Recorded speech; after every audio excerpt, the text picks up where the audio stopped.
Dear students, last video में हमने देखा था ई कॉमर्स के बारे में। ठीक है। ई कॉमर्स बेसिकली क्या होता है? Let us revise the definition of e commerce here.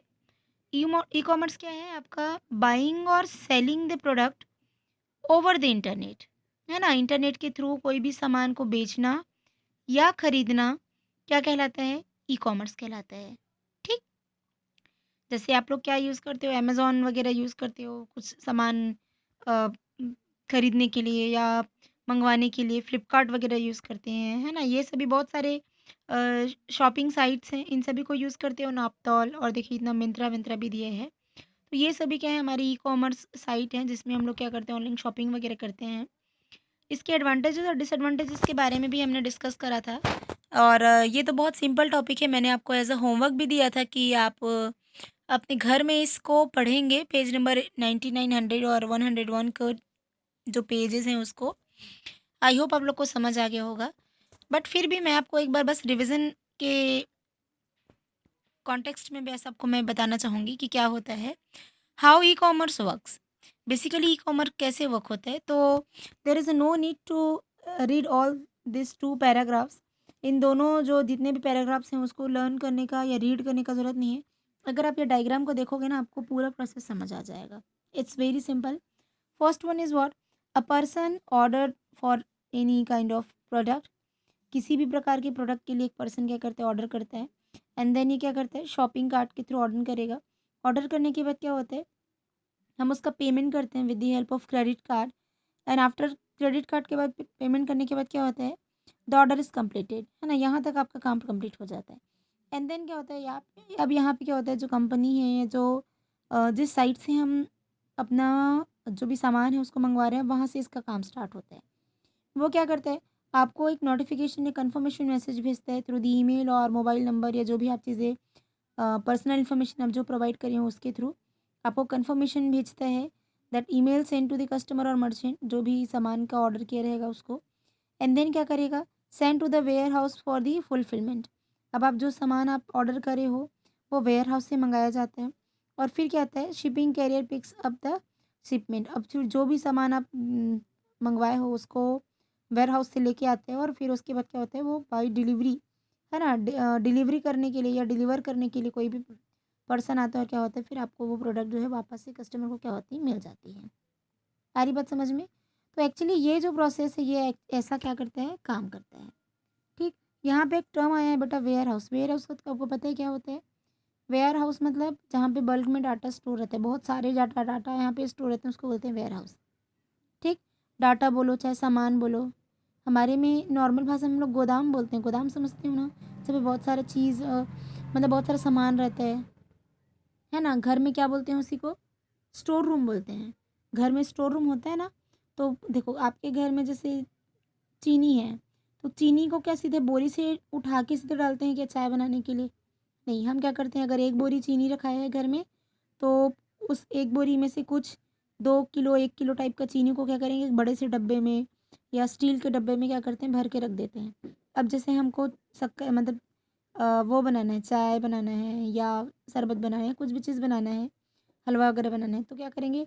उस डब्बे से फिर क्या करेंगे? चीनी को हम यूज़ करते हैं, ना कि सीधे बोरी से। करते हैं क्या? नहीं। तो यही क्या है? एक हम लोग क्या कर रहे हैं? अपने जो डाटा है उसको वेयर हाउस से समझ रहे हो क्या कर रहे हैं? हम कुछ अमाउंट ऑफ डाटा को एक्सेस कर रहे हैं। तो वैसे वैसा ही कॉन्टेक्स्ट में ये क्या होता है? वेयर हाउस होता है। जहाँ पे बहुत सारे आइटम्स से सामान क्या होते हैं? स्टोर होते हैं। ठीक? This is how the e-commerce works. ये ऐसे क्या होता है? ई-कॉमर्स काम करता है। यानी ये बहुत सिंपल है बेटा। एडवांटेज डिसएडवांटेज आपको पता है। एडवांटेज क्या है? 24/7 आवर्स हम क्या कर सकते हैं? ऑर्डर कर सकते हैं। डिसएडवांटेज क्या है?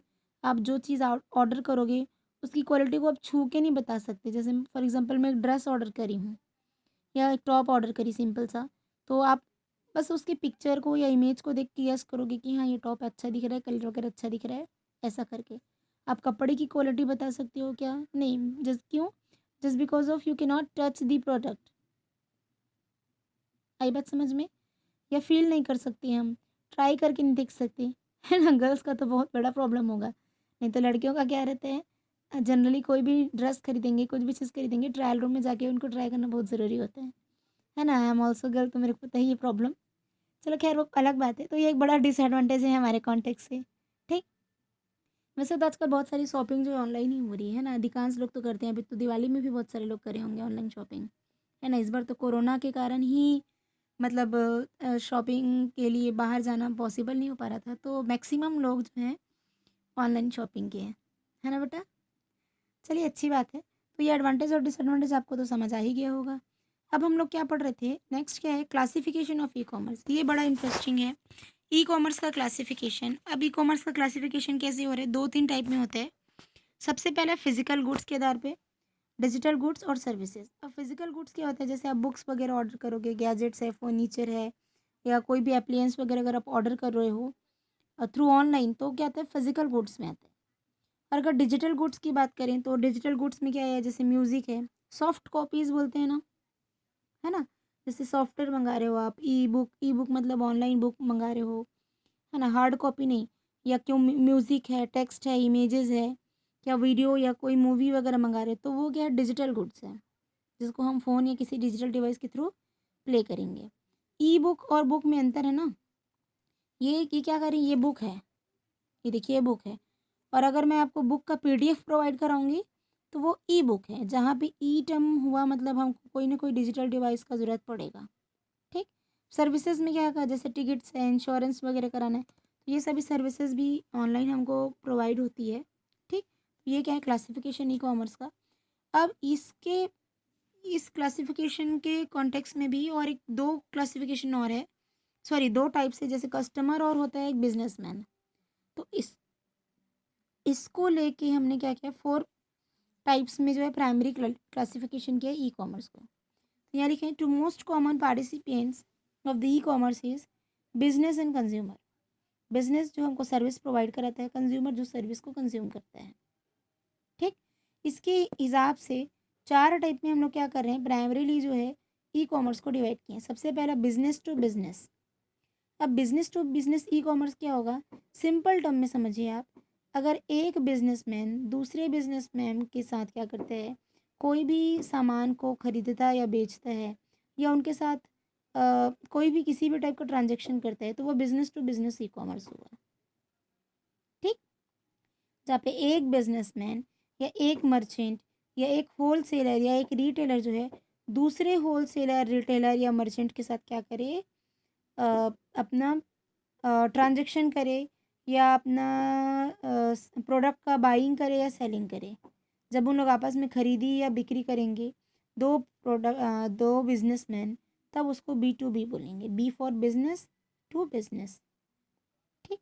अब आता है बिजनेस टू कंज्यूमर। हम लोग कंज्यूमर हैं, हम लोग डायरेक्टली क्या करते हैं? डाटा को कंज्यूम करते हैं, हम लोग जो भी प्रोडक्ट है उसको एक्सेस करते हैं। तो बिजनेस टू कंज्यूमर, जब एक बिजनेसमैन अपना कोई भी प्रोडक्ट सीधे कंज्यूमर के पास पहुंचाएगा, है ना? Consumer is home. कौन है कंज्यूमर? भाई हम लोग हैं consumer. You and I, we are the consumer. तो हमको कोई भी कंपनी जब सीधे, ये कंपनी भी आ सकती है ना बिजनेस में, क्योंकि कंपनी वाले लोग भी तो बिजनेस कर रहे हैं ना। तो एक कंपनी दूसरी कंपनी के साथ करेगी, तो बिजनेस टू बिजनेस में आएगा। लेकिन कंपनी वाले लोग सीधे कस्टमर के पास में या पब्लिक के पास में जो भी डाटा को भेजेंगे, तो क्या आ जाएगा? वो बिजनेस टू कंज्यूमर डायरेक्टली, ठीक? जैसे बाटा का साइट है, बाटा का साइट की बहुत फेमस है ना, बाटा एक ब्रांड है बेटा, ठीक है? तो ये क्या है का? बिजनेस टू कंज्यूमर हो गया। अभी जैसे हमको कुछ सामान खरीदना है, तो हम क्या करते हैं? जहाँ से को मतलब किसी एक कंपनी से हम लोग ऑर्डर करते हैं बेसिकली, ठीक? किसी कंपनी से हम लोग क्या करेंगे? अपने सामान को ऑर्डर करते हैं, तो वो किस टाइप का हुआ? बिजनेस टू कंज्यूमर हो गया, ठीक? अब कंज्यूमर टू कंज्यूमर कैसे होगा? जैसे कि जैसे मैं क्या होता है, जैसे कि मुझे कुछ सामान बेचना है, ठीक है? मैं तो कोई प्रॉपर बिजनेसमैन नहीं हूँ, मैं को प्रॉपर कंपनी नहीं चलाती, लेकिन फिर भी क्या होता है कि अपने जो पुराने सामान को बेचने के लिए आया था एक साइट, क्या बोलते हैं उसको? जैसे OLX आया था, OLX के बारे में जानते हैं? ये भी एक साइट था जिसके थ्रू आप क्या करते हो? पुराने सामान को बेच सकते हैं। और उस OLX में क्या होता है? OLX हमको एक प्लेटफॉर्म प्रोवाइड कराता है, जिसमें बहुत सारे जो कंज्यूमर्स हैं वो जुड़े होते हैं, ठीक? जैसे ज़्यादा दूर नहीं जाते, जैसे व्हाट्सअप है, व्हाट्सअप में फॉर एग्जांपल मैं क्या करी? फ़ोटो क्लिक करके भेज दिया अपना फ्रिज का, ये पुराना फ्रिज है भाई, मुझे बेचना है, ऐसा करके। अब उस फ्रिज में जैसे किसी को फ्रिज की नीड है मान लो कि, और मैंने बोला कि मैं इतने हज़ार में बेच रही हूँ, फॉर एग्जांपल 7,000 8,000 में फ्रिज को बेच रही हूँ, कोई खरीद लेंगे तो, ऐसा करके मैंने व्हाट्सएप में फ़ोटो डाल दिया। अब जिसको नीड है वो क्या करेगा, वो फ़ोटो को देखेगा, फिर मुझे कॉल करेगा या मैसेज करेगा कि भाई आप लोग को फ्रिज इतने इतने में मिल रहे हैं, हमको खरीदना है, ऐसा ऐसा। अब क्या हो रही है बात, यहाँ पे एक कंज्यूमर जो है, एक कस्टमर जो है, दूसरे कस्टमर के साथ क्या हो रहा है, इंटरेक्ट हो रहे हैं। तो ये है कंज्यूमर टू कंज्यूमर या कस्टमर टू कस्टमर क्या, ई कॉमर्स का एग्जाम्पल। ठीक है, जहाँ पे हम लोग क्या करते हैं, सीधे एक दूसरे से इंटरेक्ट होते हैं। In this e commerce the goods and services sold directly between the two consumer, हम लोग भी कंज्यूमर है और जो सामने वाला खरीद रहा है वो भी कंज्यूमर है। ठीक, तो this transaction are conducted through the third party which provide the online platform, जैसे मैंने बताया OLX। OLX हमको एक प्लेटफॉर्म बस प्रोवाइड कराता है, जिससे हम क्या करेंगे, अपना पुराना सामान को बेच के, मतलब हम लोग अपना पुराना सामान को ईजिली बेच सकते हैं। आप सुने हो नहीं OLX का नाम, OLX तो बहुत फेमस है भाई। ठीक, पहले बहुत, अभी चलता है कि नहीं पता नहीं, पर पहले बहुत चलता था। अभी देखो कंज्यूमर टू बिजनेस, अब ये जस्ट अपोजिट है, बिजनेस टू कंज्यूमर के अपोजिट है कंज्यूमर टू बिजनेस। इसमें कैसे होगा, this is the large number of individual make their services और products available for the purchase by companies who want to buy them.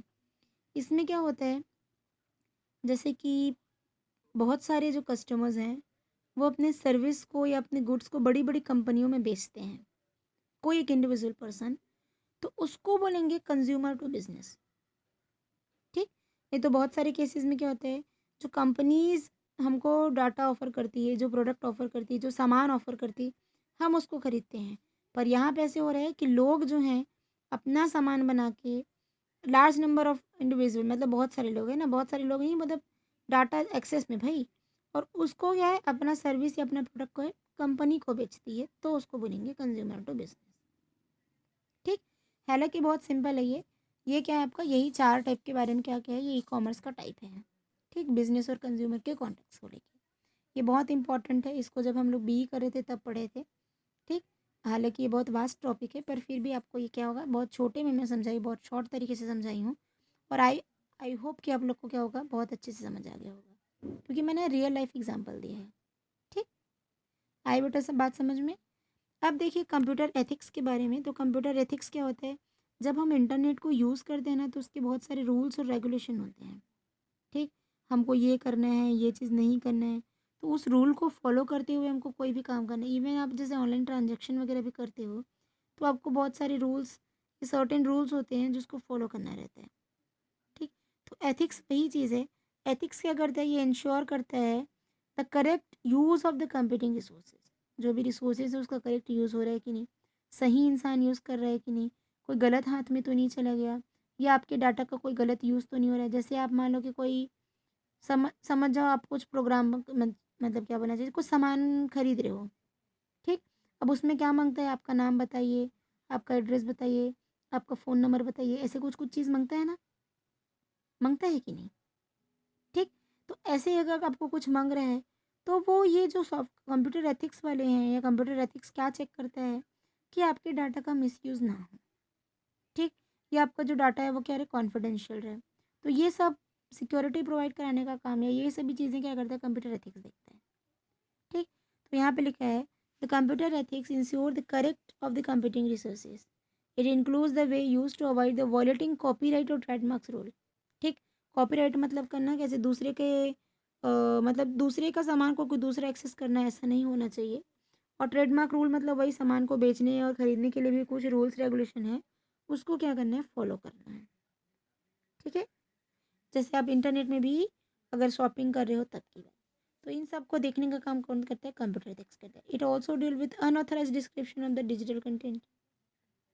बहुत सारे ऐसे कंटेंट होते हैं इंटरनेट में, जैसे आप इंटरनेट चला रहे हो, बहुत सारे अननेसेसरी इमेजेस आते हैं या पिक्चर्स आते हैं, जो भी चीज़ें आती हैं उन सभी को भी ब्लॉक करने का काम कंप्यूटर एथिक्स करता है, या आपको मैसेज देने का काम करता है कि ये भाई ये सही नहीं है, आप इसको यूज़ मत करिए। ठीक, you must follow the standard which have been set for the appropriate use of the internet and it should not be used for the wrong and illegal purpose। आपको ये ध्यान देना है कि आपकी तरह जो भी चीज़ यूज़ हो रहा है वो इलीगल पर्पस के लिए यूज़ ना होते रहे। ठीक, तो ये एक प्रकार से हमको क्या करते हैं, सिक्योरिटी या एक्नॉलेजमेंट प्रोवाइड, मतलब हमको एक क्या बोलना चाहिए, फ्रॉडलेंट प्रोसेस से बनाने के लिए भी कंप्यूटर एथिक्स का यूज़ किया गया है ना, रूल्स है ये बेसिकली। आ रही बात समझ में? अब हम देखेंगे कंप्यूटर एथिक्स में कौन कौन से पॉइंट्स हैं, जैसे प्लेगरिज्म है, इंटरनेट प्राइवेसी है, ये सभी चीज़ें क्या होती हैं, इसको मैं आपको नेक्स्ट वीडियो में बताऊंगी। ठीक है, but before going to the next video you have to watch this video and read the book once. अब अपने बुक को फिर से एक बार पढ़िए, book in the sense chapter number 8 है, या ये चैप्टर नंबर 8 को एक बार पढ़िए। ओके क्लास, ठीक है, बाय।